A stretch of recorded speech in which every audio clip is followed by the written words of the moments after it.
Hello. Greetings to all viewers of this show. My name is Evgeny Petrov, and I am the Deputy General Director for Marketing at 𝐒𝐤𝐲 String Technologies Inc. And in this show and the next 4 episodes, we will be summarizing the work of 𝐒𝐤𝐲 String Technologies Inc. and our other satellites that help us bring string transport technology to life. The 6th issue, the final one, will be the annual traditional address of the General Designer and CEO of 𝐒𝐤𝐲 String Technologies Inc., summarizing the results of this year's work and outlining the overall status of the project to date. These same 5 episodes will be dedicated to answering those questions that viewers, people who follow our project, have sent us throughout the year. We will try to answer most of these questions. We will try to answer them as exhaustively as possible, but of course only within the framework of the competences, within the framework of the activities carried out by 𝐒𝐤𝐲 String Technologies Inc. and our marketing offices located in Moscow and Dubai. Today we are on the phone with Oleg Markovich Zaretsky, Director of Uskytransport, Arsen Babayan, Director of Moscow-based 𝐒𝐤𝐲 String Technologies LLC, as well as employees of key divisions of String Technologies CJSC, Maxim Nikolaevich Gusev, Head of Project Management Department, and Maxim Viktorovich Kubyshkin, Head of Project Work Department. We will start with how the project is generally designed, what the project for the implementation of 𝐒𝐤𝐲 Inc. string transport complexes consists of. I would like to suggest that we talk about who our customers are, what their characteristics are, how we find them, how negotiations are formed, and what are the main stages, at the initial stage we can identify. I would like to be the first to give the floor and ask Arsen Babayan, who currently supervises all project implementation activities in the CIS countries, to speak. Arsen Violenovich, first of all, hello. And secondly, I would like to ask you to tell us who our customer is, what its specifics are, and how we interact with them. Hello, dear colleagues. I would like to outline the key customers depending on the types of string transport systems. In this case, we are only considering them. We have 2 types of potential customers: authorities and corporations. There is a fairly clear division between them, that authorities are mainly interested in passenger transport systems, corporations are mainly interested in freight transport systems. Accordingly, in the city we have a slightly more complex design related to land matters in the case of industrial freight transport systems. The task is slightly easier, but, again, the terms of approvals in land matters are the same. They are not fast. Well, of course, it requires expenses. And it's who incurs those expenses that is largely, let's say, an obstacle to rapid, efficient orders collection. Basically, I've outlined the main thing.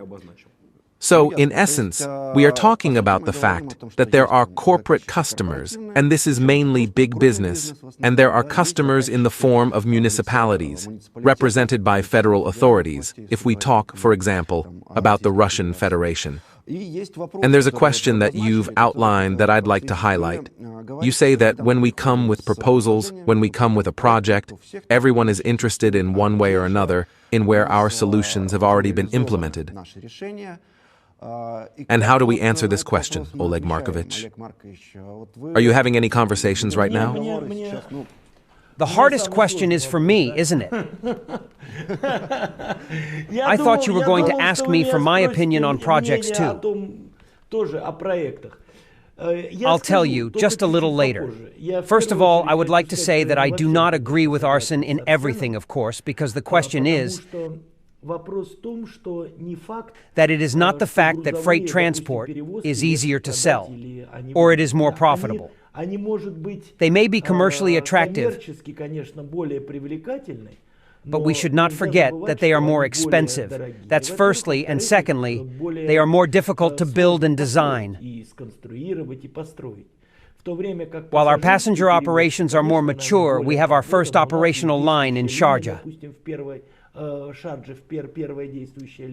Oleg Markovich, I should also say that today the projects that String Technologies Inc. is carrying out, that we are doing here, Unitsky String Technologies Inc., they are all passenger projects. Yeah, that is, I believe the question is not whether it is passenger or freight, or even whether the customer is private or public. The question is where the payment is coming from. There can really only be two types of funding. It's either from the budget, what Arsen said, state or something else, that is public money, or private investment. At the same time, it should be well understood that, as a rule, most public transport projects as such, they are unprofitable. Underground in New York, underground in Moscow, underground in the Dominican Republic, in Santo Domingo. In Santo Domingo, I think we were told that every month the state pays $9 million extra just to keep this underground running. But the municipalities of the state will never abandon the construction of these undergrounds. Why? Because the construction of such public transport has a bunch of secondary benefits. Regional development, employment, rising real estate price, and so on. But the problem is that budgets are usually written 5 to 10 years in advance. Infrastructure projects are planned. There is an urban development plan that is adopted and approved every 5 to 10 years. But for a private investor, such a project is not interesting. They would never fund such a project. Private investor will fund a project that gives a real return on investment. It can be freight, it can be passenger. It's all about purchasing power. How many people will be able to pay for a ticket? Let's say in Santo Domingo, the price of an underground ticket is 40 cents, and the state pays people extra to ride because they know if they stop the underground, there will be a revolution. But let's say connecting the city with the airport, other people are already traveling there. They are willing to pay $10 and $20 for tickets, because those people going to the airport, they've already bought a $1,000 ticket. Accordingly, it is possible to find a commercially attractive project, both passenger and freight. The whole issue is that it needs to be found. And that's where the big question comes in. Who will fund the project? Or it's going to be the budget, or it's going to be a private investor.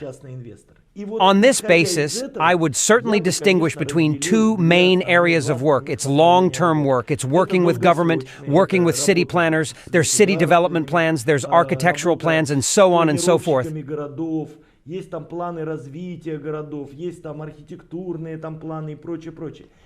And we're getting in there. We have several, let's say, cities that already have our mode of transport in their development plan. Занесен наш вид транспорта. And therefore, when it will come, when it will be implemented, well, I guess, from the availability of budget funds or whatever, this is a long-term project. But there are projects that we can start quite quickly if there is private investment. And private investment will be when investors will not wait even 10 years for return on investment. Private investment should go into a project that is commercially very attractive. And there are such projects. Here, perhaps, Oleg Markovich, it should be said that it is the specifics of the technology developed by Unitsky String Technologies Inc. that makes it possible to achieve payback, profitability. Sure. First, we are at least 3 times cheaper than any other similar transport solution. They built a monorail in Las Vegas, I think, at a cost of almost $130 million per kilometer.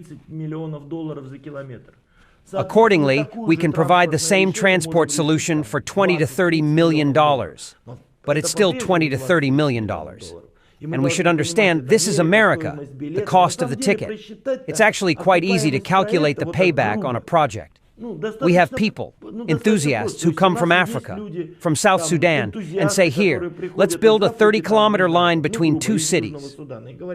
All right, 30 kilometers. This is a project that will cost, well, at least $150 to $200 million. And how many people will be traveling? Oh, there's a lot out there. There will be like 10,000 people a day. Well, how much are they able to pay for a ticket? 10 cents. Accordingly, this line will never pay off. It is not attractive to a private investor. And the budget of South Sudan or any other African country, it's very unsaturated, let's put it that way. Accordingly, here is the point we need to focus on. The payback on a freight project is certainly very attractive, or unit trans, or container turnover, or freight transport in general. Because, again, it's easy enough to calculate. But to find as many such projects as possible, to reach potential customers, to prove to them the advantage of string transport technology, and 𝐒𝐤𝐲 is justified. And then, if the person would be interested, and if it's a private investor, if it's a private company, which of course, under capitalism, everybody tries to make as much money as they can,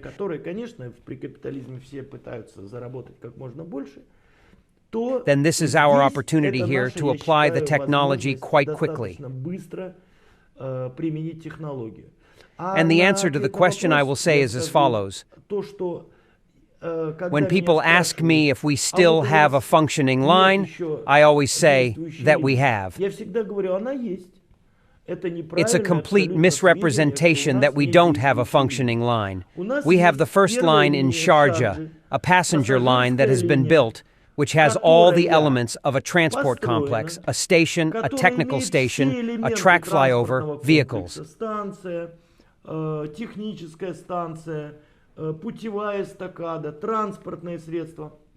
And the main thing is that it is certified. Certification is a separate pain. We will talk about it later. I won't focus on who it's certified by or how it's certified. But as a result of the whole process, we have a paper from the Sharjah government that we are allowed to carry passengers on this line. And we carry, if you count, we have already carried thousands of students, visitors of our center, different delegations. As far as I know, we have supervised operation there every day. There is controlled operation every day through 30 to 60 minutes. I mean, it's a line that's in service. Yes, it's 400 meters long, but who cares if it's 400 meters or 4 kilometers? It is in daily operation. We carry people there legally. The only thing is, we don't sell tickets, we don't have that license. But if someone wants to buy one, let them come and buy one.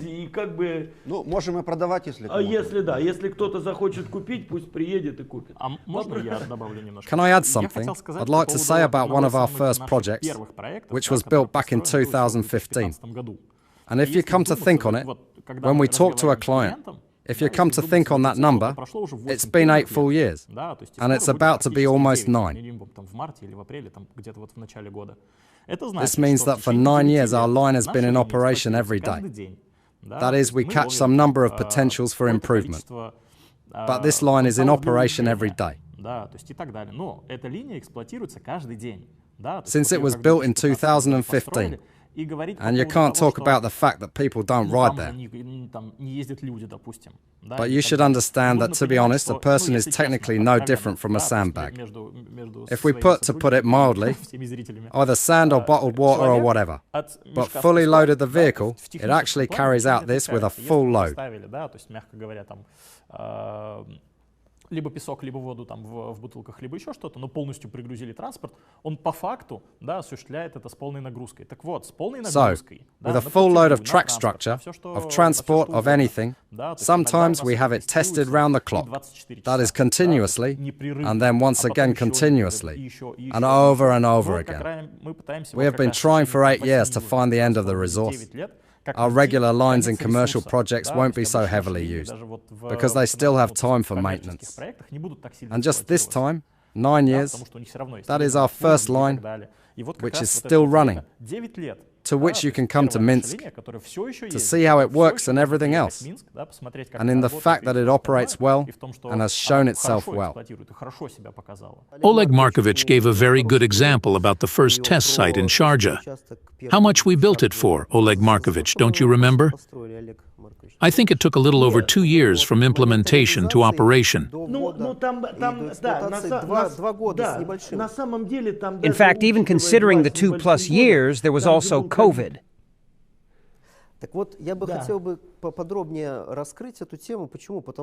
So, I'd like to explore this topic. Why? Because in fact, for an infrastructure project, even if it is short, 400 meters, but 2 years, it's really just a Stakhanov time frame. It's very fast. And first of all, why did it happen so quickly? I'm going to reveal a little bit of kitchen secrets. The design itself can be put across very quickly. And even a complex project can be designed in 1 year. That is, it is possible to make technical decisions, prepare models, drawings, and all the necessary engineering calculations in 1 year. And that's how it was. And we did it even faster. This bureaucratic machini, these procedures, land surveying, coordination with interested parties, it all takes a very long time. Why was it quick in Sharjah? Because, firstly, it's a short plot. Secondly, it's all on one land plot.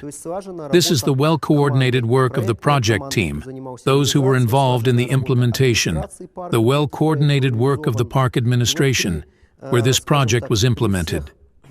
And with all the positive factors, we implemented this project quickly. When we talk about a real targeted project, we can't forget that our projects are a linear facility.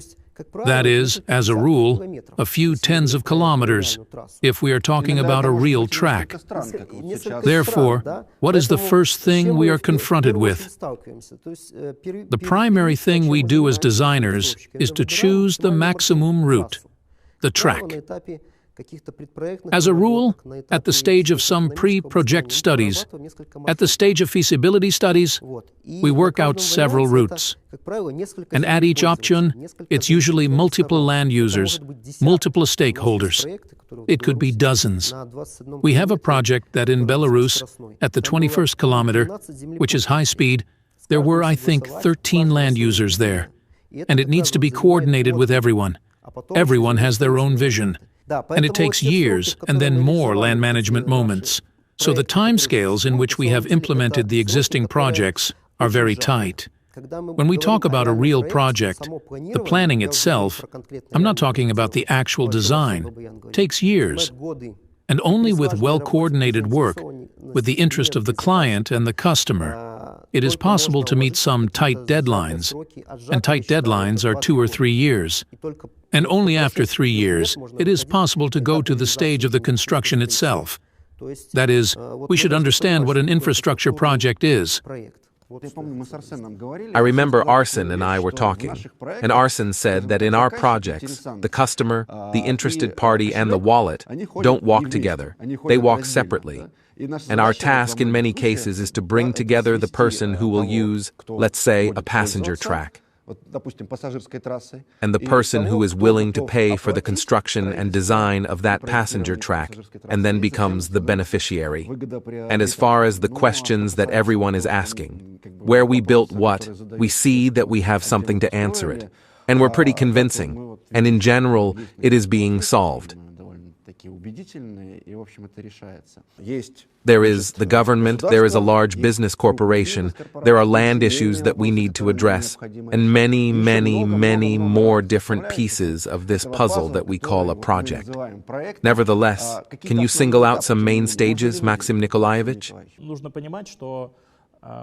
Я и мои сотрудники, да, они руководители проекта, они отвечают в целом комплексно, да, типа за то, чтобы связать разное количество управлений, отделов и так далее, потому что вроде как кажется, да, что а что здесь делать, а что здесь думать, да, то есть, но если на самое маленькое коммерческое предложение, да, то есть и в дальнейшем мы не забываем, что у нас есть строительные. You should realize that me and my staff, they are the project managers. They're responsible comprehensively for tying up different numbers of divisions, departments, and so on. Because it kind of seems like, what is there to do here? And what is there to think about here? But on the smallest commercial proposal, and then we don't forget that we have building structures, standard, non-standard, but still it's building structures, track structure, and if we understand that building structures are construction engineers, then here are designers, engineering, and so on. Vehicle, unimobiles.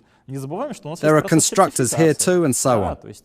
Management system, IT people.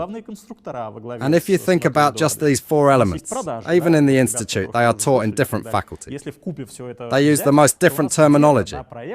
They very rarely find common ground. Let's not forget that we have a certification process. We have lawyers, accountants. We have buyers, logisticians, chief designers headed by Anatoly Eduardovich. We have sales. If you take it all in, it takes us 300 to 600 people to do a project. And it seems like we still do it with a small number of people sometimes. But if it's basic, let's go through the steps. We have an incoming application and its customer interest in our technology. We answer some questions, answers, and it's usually done by salespeople. Then there's gathering data from the clients about their business needs, because why they needed this project, what their business goals are, and so on. And at that point, we also have an NDA or non-disclosure agreement signed. And that's why we are so cautious about talking about any projects and not naming names, countries, and so on, simply because we are legally bound. And the client always first and foremost wants to have the right to be the first to speak up when they're interested about the fact that we're working with someone, and so on. Because business loves silence indeed. Later on, a project manager is appointed and technical specialists are involved in the discussion. It is with this step that Maxim's, mine, and all the other engineers' work begins, as we said, from 300 and upwards.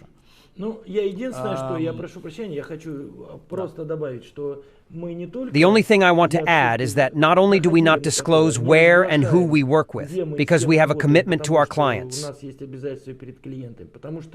it's also because we have examples of unfair competition.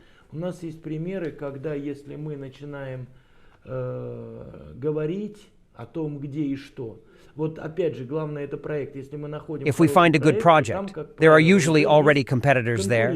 These can be both Chinese companies and European companies.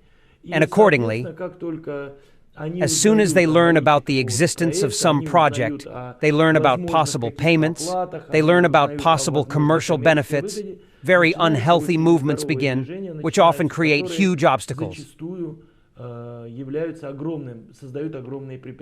So I personally prefer not to disclose the project until everything is finalized and funds have been allocated for it.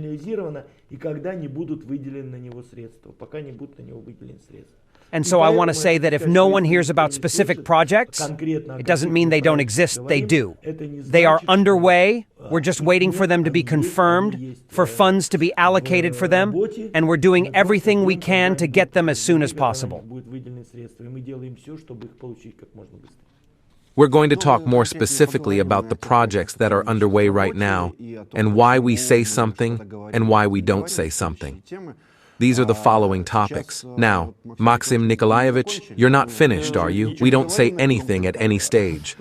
And what are we doing, nonetheless? Okay, look, once technicians, managers, and so on are appointed, we have preliminary data collection. And it would seem to be the easiest step, just gather the initial data. But you should understand that the countries are very different. Всего лишь собрать исходные данные. Но нужно понимать, да, что страны сильно разные. Да? То есть проекты в США, projects in the USA, projects in Indonesia, projects in Russia, and projects in Belarus have different regulatory frameworks, different laws, and a definite product, a specification, is suitable for one country, but is not suitable for another. And sometimes we need to adapt products, or we haven't been paid yet, we don't have to adapt it, but we also should understand how much it's going to cost and so on. Then we need to gather information on the land plots, because the shortest route in terms of land turns out to be more expensive than a slightly longer route and so on. And after we have discussed with the client everything that we are interested in and received a preliminary commercial proposal, we start to prepare. And it still seems to be a small commercial proposal, but even that involves sometimes as many as 50 engineers. We should understand the analysis of the suppliers market, because even at this stage, we need to understand what will be produced in Belarus and sent there. If sent there, what is the tax basis for it? The most basic example is a vehicle. We can produce it here and as a vehicle take it there, while walking into a tax of some countries up to 50% of the cost of this product. And that tax will go to the state and it will cost the client more. And we can have up to 100 or more of such vehicles on a project. Or we bring that vehicle in as parts, assemble it there, and then we walk into a 5 to 10% tax. That said, we need to find a trusted supplier. And in some countries, this is quite problematic. And that is the definition of the route, the definition of logistics. And we have varying numbers of vehicles. And where's that perfect middle ground on price and everything else? If we have calculated capital expenditure, don't forget that there is operating expenditure. Because when we talked about return of investments, you should calculate that as well, plus maintenance, electricity, and so on. Потому что у нас есть разное количество транспортных средств. Да, там, насколько я помню, их там в районе там, 16. Есть от двухместных там, до 50 местных и выше. Да, и как лучше? Да, с минимальным интервалом там, по 10 человек, либо чуть больше интервал, но 25 человек. Да, и при этом рельс становится больше, анкерные опоры становятся больше, да, но при этом количество машин меньше. Вот. А где вот эта вот идеальная середина по цене, по всему остальному? И если мы посчитали капитальные расходы, да, то есть не забывайте, что есть операционные, да, потому что когда мы говорили про ROI, да, то есть это Return of Investments, либо возврат инвестиций, как Олег говорил, да, то есть там 10 лет это долго, нужно меньше и так далее, но его же тоже нужно посчитать.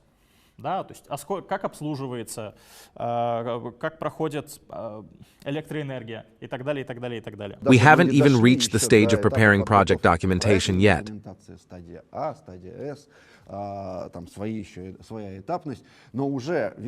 But we can already see a lot of difficulties. However, if we're talking about government, if we're talking about big business, it's a very specific target audience. I would like to ask you, Oleg Markovich and Arsen Vilenovich, to comment on how we get into these offices, what we have to go through before we are heard. And I would also ask you to comment, actually, on the level of meetings over the last year, so that our viewers can understand what level we are talking about and how many potential clients there are for us in the country. We are selling a complex.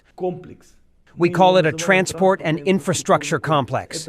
It is a complete solution that includes the transport vehicles, the construction part, the stations, and the control system. Строительную часть, и станции, и систему управления, и все. Соответственно, продажа такого инфраструктурного проекта, она настолько специальна. Accordingly, the sale of such an infrastructure project is so exclusive that I said, let's say there are 10 million people in the Emirates, of which 5 million could potentially buy themselves a Mercedes or a BMW. But the people who might decide to build such a project are about 10 to 15. I don't think there are more than 1,000 to 1,500 of them in the whole world. The question is how to reach these people and how to communicate the advantage of our system and its benefits to them. That's the main question. We participate in trade shows. We participated very successfully in exhibitions both in Turkey and in the Emirates, in Abu Dhabi. And I want to say that if you take the United Arab Emirates, I can say with full confidence that everybody who might be interested in our transport system knows about it. Все они знают, и мы со всеми ведем работу, мы со всеми ведем переговоры. Не надо скрывать, мы... Everyone knows about it, and we are working and negotiating with everyone. Let's say If you take countries where we are active, for example, in Indonesia, we met with the governor of Jakarta City, we showed him our advantages, the relevant orders were received by certain authorities, and we are working there. Были получены определенными органами соответствующие распоряжения, и мы работаем там. Министр транспорта Индии, очень большой политик и чиновник, это Нитин Гадкари. India's transport minister, a very big politician and official, came to visit us. He looked at the technology, he drove the first line, and when he came out he said, yes, the technology exists, and it is by its affordability and safety should be applied in India. Должна быть применена в Индии.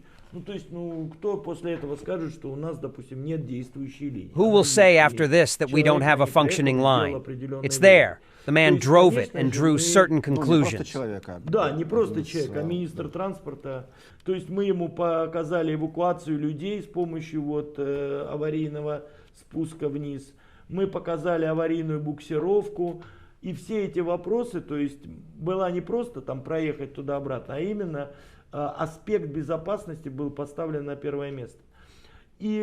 What I'm saying is that in so many countries, the people who could potentially make a decision know about us. Но во многих очень странах те люди, которые потенциально могут принять решение, они знают о нас. Они знают о нас. Another question is why this decision has not been made yet, and how close is this happy moment? That's a different question. Это другой вопрос. Давайте говорить о том, что просто не везде еще принято решение. Да, скажем так, да, есть ряд регионов, я где решение согласен, да, принято. Не везде принято решение. Not everywhere a decision has been made, but in many countries work is going on. It just takes time. It should be realized. Коллеги, спасибо, Олег Маркович. Давайте, Арсен Иванович, только очень коротко, потому что мы уже выбиваемся из тайминга. It's actually a very deep and interesting question. How do we look for projects and how to find and sell them properly? Accordingly, the first project that we are promoting is string technology. We carry that knowledge, but it's not the only approach. The second approach is the approach from above. We are trying to convey this to the highest possible authorities. Certainly, all of this is being taken with a lot of positivity.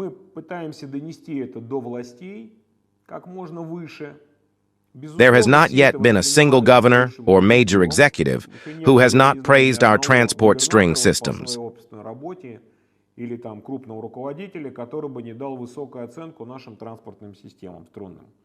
And then it goes down, but unfortunately, on a fading path. And this approach has a right to life, but it has this drawback. This descent requires constant activity. Not always effective. For example, I am still guided by the fact that we should solve the transport problem. As 𝐤𝐤𝐲𝐿 𝐿 says, transport should be not a source of problems, but a tool for solving them.